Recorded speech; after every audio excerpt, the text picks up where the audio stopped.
Hi hello my dear competitive aspirants, this is your Prasanna Harikrishna. మరి ఈ session లోపల మనము రక్తము రక్త వర్గాలు ఈ రెండు కాన్సెప్ట్స్ గురించి మనము చూసినట్లయితే లాస్ట్ సెషన్ లోపల మనం హృదయం రక్తనాళాల గురించి మాట్లాడుకున్నాము. ఈ సెషన్ లోపల రక్తము రక్తనాళాల గురించి కనుక రక్త వర్గాల గురించి కనుక మాట్లాడినట్లయితే మనకు ఈ టాపిక్ అనేది ఫినిష్ అవుతుంది. ఓకేనా? మరి చూద్దాం. రక్తం గుండెకు సంబంధించినటువంటి బ్లడ్ ఏదైతే ఉందో మరి దీని గురించి చదివే శాస్త్రాన్ని మనం ఏమంటాము? హెమటాలజీ అంటాం. మీరు ఎప్పుడైనా గుర్తుపెట్టుకోండి, హెమా అనే టర్మ్ ఎప్పుడు వచ్చినా మీరు రక్తాన్ని సూచించే పదంగా గుర్తుపెట్టుకోండి. మరి రక్తం ఎరుపు రంగులో ఉండడానికి కారణం ఏంటో ఆల్రెడీ మనకు తెలుసు, దట్ ఈస్ హీమోగ్లోబిన్ అని చెప్పేసి. మరి ఏ విధంగా తయారవుతుంది ఇది? Haemo plus globin. ఓకేనా? మరి హీమ్ అంటే అర్థం ఏంటి? ఐరన్. ఓకే, గ్లోబిన్ అనేది దేని చేత తయారవుతుంది? ప్రోటీన్ చేత తయారవుతుంది. ఓకే, హీమ్ అనేది ఐరన్ చేత తయారవుతుంది, గ్లోబిన్ అనే పదార్థం ప్రోటీన్ చేత తయారు కావడం జరుగుతుంది. సో ఇది మరి హీమోగ్లోబిన్కి సంబంధించినటువంటి పరిస్థితి. ఇక్కడ మరి ఈ రక్తం ఏదైతే ఉందో సో దీన్ని మనము ద్రవరూప సంయోజక కణజాలం అంటాం. అంటే ఇది ద్రవ రూపం లోపల ఉండి శరీరం లోపల ఉండేటువంటి అన్ని భాగాలను కనెక్ట్ చేస్తుంది కాబట్టి సంయోజక కణజాలం అంటున్నాం. మరి ఇది చిక్కగా మెల్లగా రవాణా అవుతుంది కాబట్టి దీన్ని కొలాయిడ్ అని చెప్పేసే పేరుతో మనం పిలుస్తాం. అంటే గుడ్డు సోన, లేటెక్స్, గమ్ము అవన్నీ కూడా మనకు కొలాయిడ్స్కు బెస్ట్ ఎగ్జాంపుల్. ఓకేనా? మరి ఒకవేళ మనకు గాయం అయినప్పుడు గాయం అయిన తర్వాత కొంతకాలానికి రక్తం గడ్డ కడుతుంది.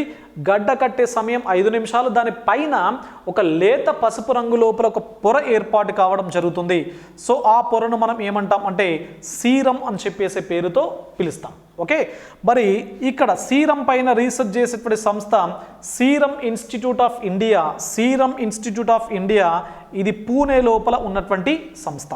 మరి ఈ విధంగా ఉండేటువంటి ఈ రక్తం ఏదైతే ఉందో సో దీని యొక్క pH ఎంత ఉంటుంది అంటే రక్తానికి సంబంధించి 7.3 to 7.4, అంటే కొద్దిగా క్షార స్వభావాన్ని ఇది కలిగి ఉండడం జరుగుతుంది. రైట్, మరి దీని యొక్క కాంపోజిషన్ మనం ఒకసారి చూద్దాం. సో రక్తం దీని లోపల బేసిక్గా మనకు 2 భాగాలు, ఒకటి ప్లాస్మా, రెండవది రక్త కణాలు, బ్లడ్ సెల్స్. ఓకే, మరి ప్లాస్మా లోపల ఈ ప్లాస్మా ఏదైతే ఉందో సో దీని లోపల వాటర్, అదేవిధంగా కార్బన్, నాన్ కార్బన్ సబ్స్టాన్సెస్ ఉంటాయి.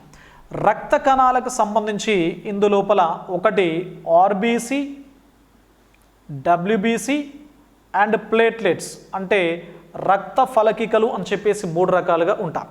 మరి ఆర్బీసీ, డబ్ల్యూబీసీ లోపల మళ్ళీ 5 రకాలు ఉంటాయి.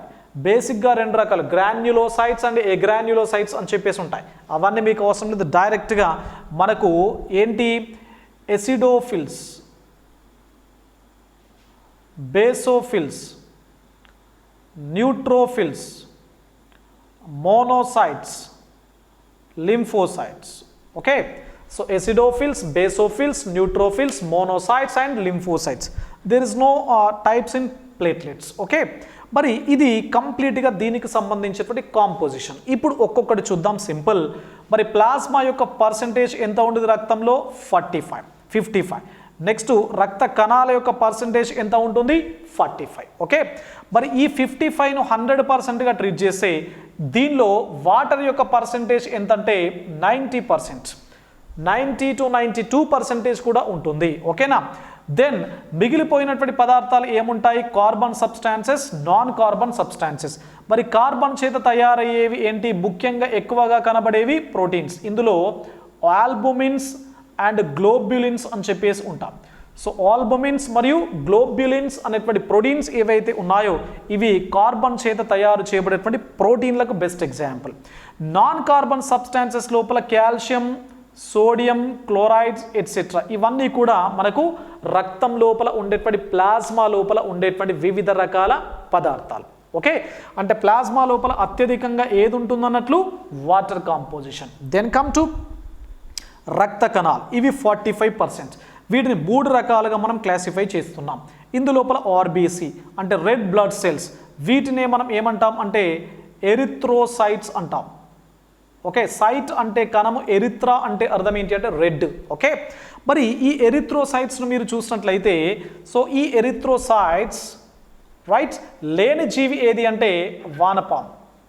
సో ఎర్ర రక్త కణాలు లేనటువంటి జీవి ఏది అంటే వానపాము. అయినప్పటికీ రక్తం ఎరుపు రంగు లోపలే ఉంటుంది. కారణం ఏంటి అంటే రక్తంలో ఆర్బీసీ లోపల ఉండవలసిన హీమోగ్లోబిన్ ప్లాజ్మాలో ఉండడం.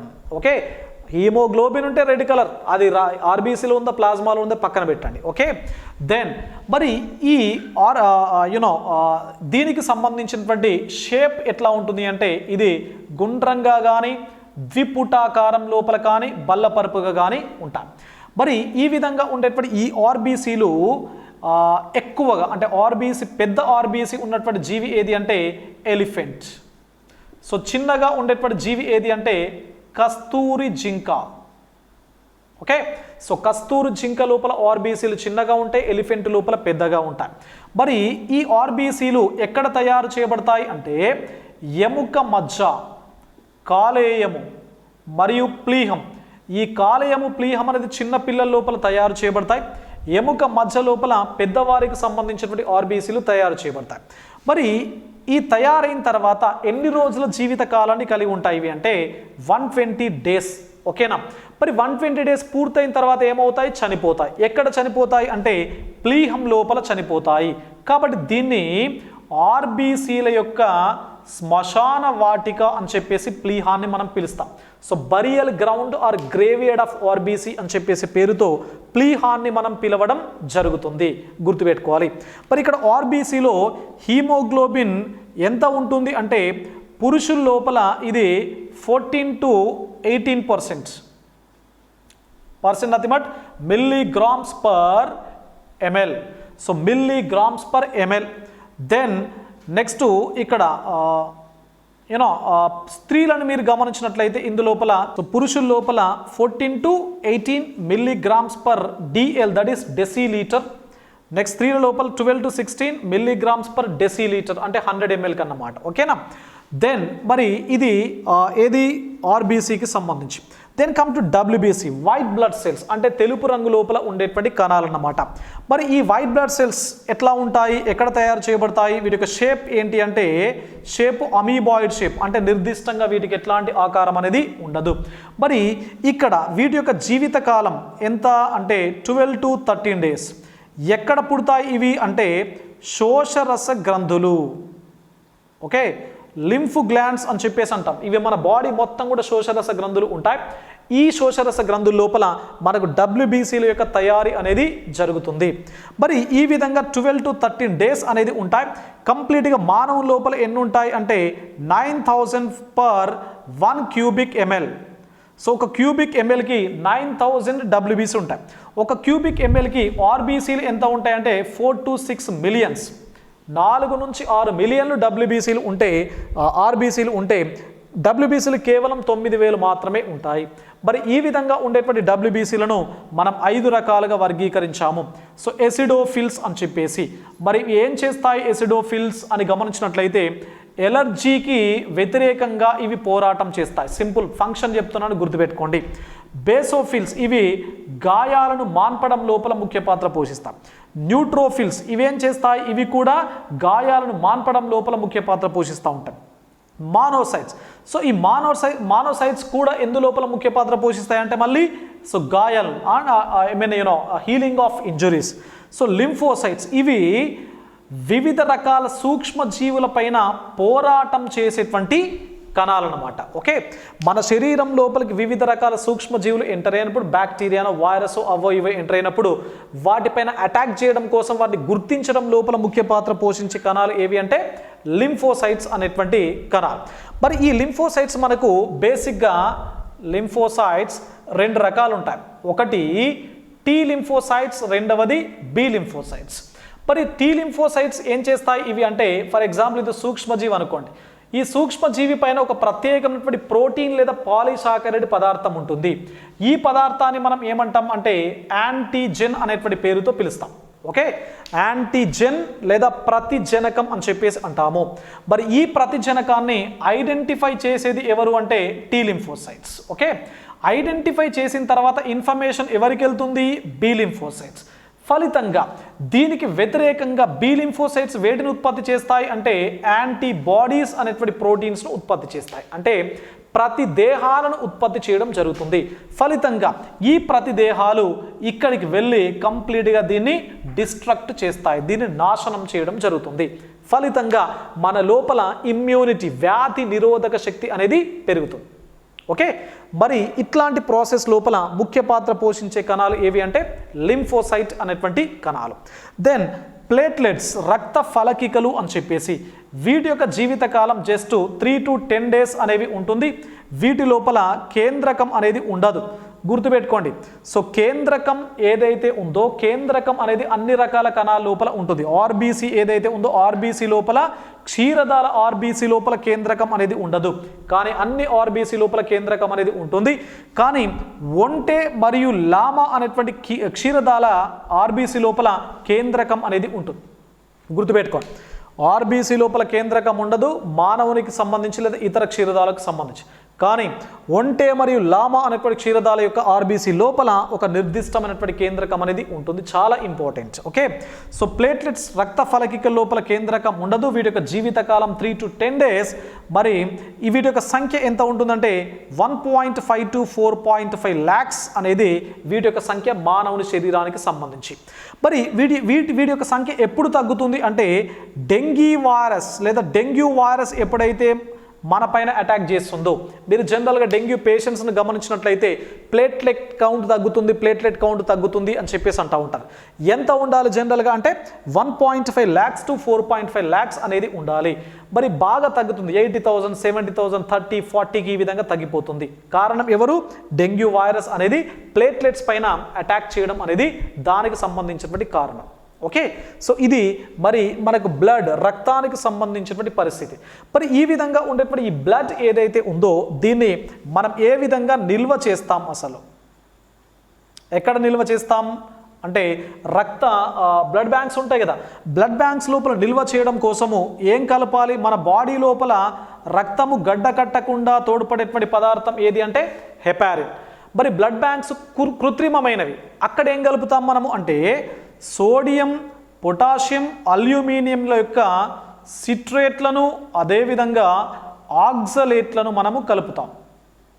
ఓకే, సోడియం, పొటాషియం, అల్యూమినియం యొక్క సిట్రేట్స్ అండ్ ఆక్సలేట్స్. అదేవిధంగా కృత్రిమ హెపారిన్, ఏంటది? కృత్రిమ హెపారిన్ను మనం యాడ్ చేస్తాం. అదేవిధంగా ఈడిటిఏను యాడ్ చేస్తాం, అంటే ethylene diamino tetra acetate. So ethylene diamino tetra acetic acid or ఎసిటేట్ను కూడా మనం బ్లడ్ బ్యాంక్స్ లోపల రక్తము నిల్వ చేయడానికి మనము యాడ్ చేయడం జరుగుతుంది. మరి జనరల్గా ఒకవేళ మనకు గాయమైంది అనుకోండి, సో గాయమైనప్పుడు ఏమవుతుంది? బ్లీడింగ్ అవుతుంది. మరి గాయం అయినప్పుడు రక్తము గడ్డ కట్టడానికి పట్టే సమయం ఎంత? 5 minutes, 5 నిమిషాలు. మరి రక్తము గడ్డ కట్టాలి అంటే కొన్ని రకాల పదార్థాలు అనేవి కావాలి, ఇంపార్టెంట్.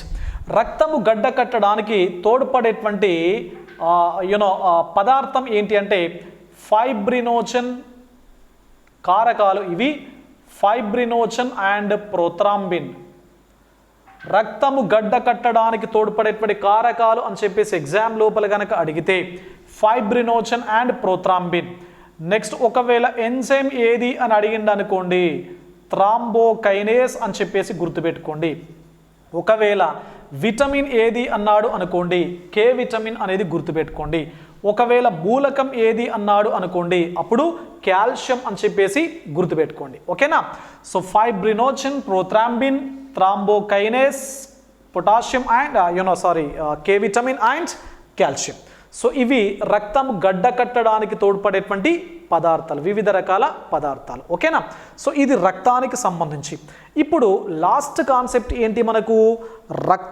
రక్తం లోపల రక్త వర్గాలు ఏ విధంగా ఉన్నాయి ఒకసారి మనం చూద్దాం. రైట్, రక్త వర్గాలు.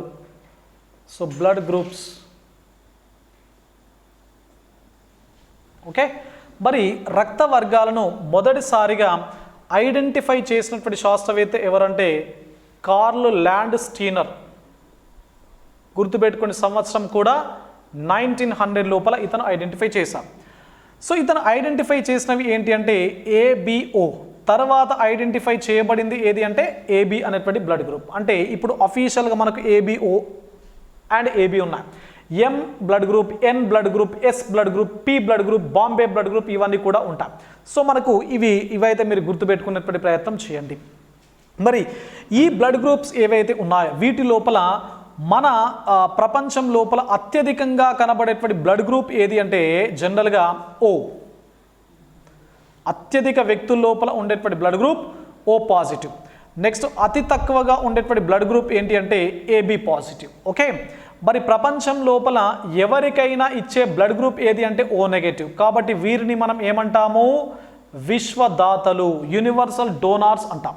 మరి ఎవరి నుంచైనా తీసుకున్నటువంటి బ్లడ్ గ్రూప్ ఏది? AB negative. కాబట్టి వీరిని ఏమంటాం మనము? విశ్వగ్రహీతలు అనేటువంటి పేరుతో మనము పిలవడం జరుగుతుంది. ఓకే, ఒకవేళ రెండు వేరు అంటే ఇచ్చే వ్యక్తి యొక్క బ్లడ్ గ్రూప్ తీసుకున్నటువంటి వ్యక్తి యొక్క బ్లడ్ గ్రూప్ కనుక మ్యాచ్ కానట్లయితే రక్తనాళాల లోపల రక్త కణాలు కంప్లీట్గా ఒకదానిపైన ఒకటి దాడి చేసుకొని గుంపును ఏర్పాటు చేయడం జరుగుతుంది. సో అట్లా ఏర్పడితే ఆ ప్రాసెస్ను మనం ఏమంటాం అంటే గుచ్ఛకరణము. సో అగ్లూటినేషన్ అని చెప్పేసి పేరుతో పిలుస్తాం. ఓకే, మరి ఈ విధంగా అసలు ఎవరు ఇవ్వాలి, ఎవరు తీసుకోవాలి అనేది ఇప్పుడు మీకు ఒక చిన్న డయాగ్రామెటిక్ రిప్రజెంటేషన్ చెప్తున్నాను చూడండి. ఇక్కడ ఓ, దెన్ ఏబి, ఏ, బి. ఓకే, సో ఓ వారు ఓకి ఇస్తారు, రైట్. ఓ వారు ఏకి ఇస్తారు, ఓ వారు బికి ఇస్తారు, ఓ వారు ఏబికి ఇవ్వడం జరుగుతుంది. కాబట్టి వీరిని మనం విశ్వదాతలు అన్నాము, రైట్. బి వాళ్ళు బికి ఇస్తారు, బి వాళ్ళు బి నుండి తీసుకుంటారు, ఓ నుంచి కూడా తీసుకుంటున్నారు. ఏ వాళ్ళు ఏకి ఇస్తారు, ఏ నుండి తీసుకుంటారు, అదేవిధంగా ఓ నుండి కూడా తీసుకుంటారు. అదేవిధంగా బి వాళ్ళు ఏబికి ఇస్తారు, ఏ వాళ్ళు కూడా ఏబికి ఇవ్వడం జరుగుతుంది. ఏబి వాళ్ళు ఏబికి ఇస్తారు, ఏబి నుంచి మాత్రమే ఏబి నుంచి తీసుకుంటారు, మిగతా అన్ని వర్గాల నుంచి కూడా తీసుకుంటారు. కాబట్టి కానీ ఏబి వాళ్ళు కేవలం ఎవరికి మాత్రమే ఇస్తారు అంటే ఏబి వారికి మాత్రమే ఇవ్వడం జరుగుతుంది. ఓకేనా. మరి ఇప్పుడు దీనిపైన ఇంకొక స్టెప్ ముందుకేసినట్లయితే రేపు మీకు ఎగ్జామినేషన్ పాయింట్ ఆఫ్ వ్యూ లోపల డిఫరెంట్గా రావడానికి అవకాశం ఉంది. ఒక వ్యక్తికి యాక్సిడెంట్ అయింది, అతనికి రక్తం నష్టం జరిగింది, అతనికి ఎవరు ఇవ్వచ్చు బ్లడ్ అని చెప్పేసి క్వశ్చన్ ఉంటుంది. ఓకేనా. ఈ కాంటెక్స్ట్ లోపల అడిగినప్పుడు మీరు ఫస్ట్ ఏం నేర్చుకుంటారు అంటే RH యాంటీజెన్, RH ప్రతిజనకం లేదా కారకం ఏంటో ఒకసారి చూడండి. సో RH యాంటీజెన్ ఇది ఒక ప్రోటీన్ అండి. ఎక్కడ ఉంటుంది ఇది జనరల్గా అంటే RBC పైన ఉంటుంది ఇది. ఓకే, అది ఉంటుందా? కంపల్సరీగా ఉంటుందా అంటే ఉండొచ్చు, ఉండకపోవచ్చు. ఒకవేళ ఉంటే ఎక్కడ ఉంటుంది? తప్పనిసరిగా RBC పైన ఉంటుంది. మరి దీన్ని మొదటిసారిగా Landsteiner and Wiener. So Landsteiner అనేటువంటి శాస్త్రవేత్త మరియు వీనర్ అనేటువంటి శాస్త్రవేత్త వీళ్ళిద్దరూ రీసస్ అనేటువంటి మంకీ లోపల, రీసస్లో మొదటి 2 అక్షరాలు RH, రీసస్ అనేటువంటి కోతి లోపల గుర్తించారు. కాబట్టి దీన్ని RH కారకం అని చెప్పేసి పిలిచారు. మరి ఈ విధంగా ఒకవేళ ఫర్ ఎగ్జాంపుల్ ఇది RBC అనుకోండి, మరి ఈ RBC పైన RH యాంటీజెన్ లేదా ప్రతిజనకం ఉంది అనుకోండి, ఆ వ్యక్తుల యొక్క బ్లడ్ గ్రూప్ ఏది? పాజిటివ్ బ్లడ్ గ్రూప్ అన్నమాట. ఒకవేళ RH యాంటీజెన్ లేదు అనుకోండి, ఆ వ్యక్తుల యొక్క బ్లడ్ గ్రూప్ ఏంటి? నెగటివ్. ఓకే, ఇప్పుడు మీరు ఇక్కడ ఒక ప్రిన్సిపల్ నేను చెప్తున్నాను, గుర్తుపెట్టుకోండి. నెగటివ్ వాళ్ళు ఎవరికి ఇవ్వచ్చు? నెగటివ్ బ్లడ్ గ్రూప్ ఉన్నటువంటి వ్యక్తులు తమ రక్తాన్ని ఎవరికి ఇవ్వచ్చు అంటే నెగటివ్కి ఇవ్వచ్చు, పాజిటివ్కి ఇవ్వచ్చు. కానీ positive only positive. This is a principle. Okay, ఇప్పుడు దీన్ని అప్లై చేయండి.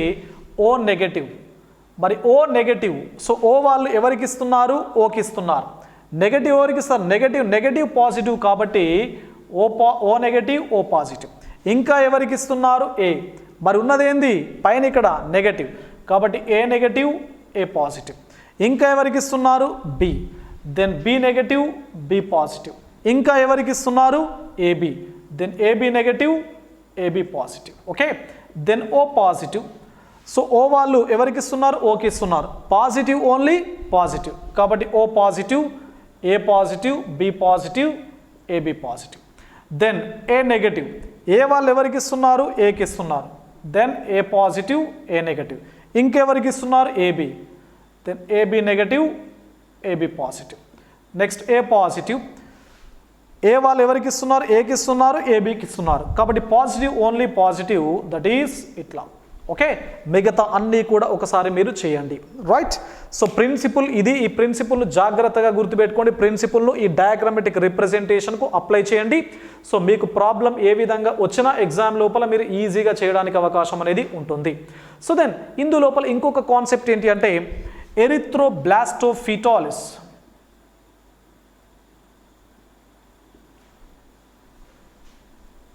సో ఎరిథ్రోబ్లాస్టోఫీటాలిస్, ఎరిథ్రా అంటే ఆర్బీసీ, బ్లాస్ట్ అంటే విచ్చిత్తి, ఎక్కడ ఫీటస్ అంటే భ్రూణము లేదా పిండం, తల్లి గర్భం లోపల పెరుగుతున్నటువంటి పిండం, ఆ పిండం లోపల ఉండేటువంటి ఆర్బీసీ కణాలు విచ్ఛిన్నం చెందేటువంటి ప్రక్రియ అన్నమాట.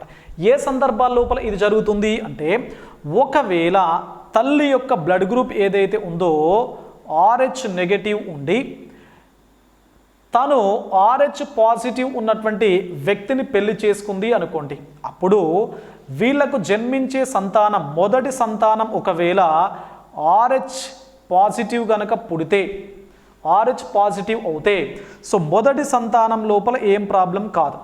కానీ ఒకవేళ రెండవ సంతానం గనక RH నెగటివ్ తల్లికి RH పాజిటివ్ శిశువు గనక గర్భం లోపల పెరుగుతుంటే అప్పుడు తల్లి లోపల ఉండేటువంటి యాంటీబాడీస్ ఏవైతే ఉన్నాయో అవి జరాయువు ద్వారా శిశువు లోపలికి వెళ్ళి శిశువు లోపల ఉండేటువంటి మొత్తం ఆర్బీసీలను విచ్ఛిన్నం చేస్తాం. దీన్నే మనం ఏమంటామంటే ఎరిథ్రోబ్లాస్టోఫీటాలిస్ అని చెప్పేసి అంటాం. ఒకవేళ ఎప్పుడు మాత్రమే వర్తిస్తుంది ఇది అంటే ఒకవేళ తల్లి RH పాజిటివ్ తండ్రి RH పాజిటివ్ ఉంటే వర్తించదు. తల్లి RH పాజిటివ్ తండ్రి RH నెగటివ్ ఉంటే వర్తించదు. ఓకేనా? ఏ సందర్భం లోపల మాత్రమే వర్తిస్తుంది? ఒకవేళ పుట్టినటువంటి శిశువు RH నెగటివ్ ఉందనుకో వర్తించదు. ఇక్కడ పాజిటివ్ ఉన్న వర్తించదు, ఇక్కడ నెగటివ్ ఉన్న వర్తించదు, ఇక్కడ నెగటివ్ ఉండి ఇక్కడ పాజిటివ్ ఉన్నప్పుడు మాత్రమే వర్తిస్తుంది అనేటువంటి విషయాన్ని గుర్తుపెట్టుకోండి. ఓకే, ఈ సందర్భం లోపల మాత్రమే మొదటి సంతానానికి మళ్ళీ ఏం కావు, రెండవ సంతానం నుంచి అప్పుడు తల్లి లోపల దీనికి వ్యతిరేకంగా ప్రతిదేహాలు లేదా యాంటీబాడీస్ ఏర్పడుతూ ఉంటాయి. ఇవన్నీ కూడా జరాయువు ద్వారా వెళ్ళి శిశువు యొక్క ఆర్బీసీలను కంప్లీట్గా విచ్ఛిన్నం చేసి చంపివేస్తూ ఉంటాయి. ఓకే, సో ఇట్లాంటి లక్షణాన్ని మనం ఏమంటున్నాం అంటే ఎరిథ్రోబ్లాస్టోఫీటాలిస్ అని చెప్పేసి పేరుతో మనము పిలుస్తున్నాము. ఓకేనా? సో ఇది మరి మనకు బ్లడ్ గ్రూప్స్, రక్త వర్గాలకు సంబంధించినటువంటి ఇన్ఫర్మేషన్. కాబట్టి ఒకవేళ ఏమైనా క్లారిటీ కనుక లేకపోతే మళ్ళీ ఒకసారి చూడండి. సో పుస్తకాన్ని నంబర్ ఆఫ్ టైమ్స్ కనుక చదివినట్లయితే మీకు తప్పనిసరిగా ఒక మంచి క్లారిటీ అండ్ పర్ఫెక్షన్ రావడానికి అవకాశం అనేది ఉంటుంది. ఓకేనా? So thank you one and all.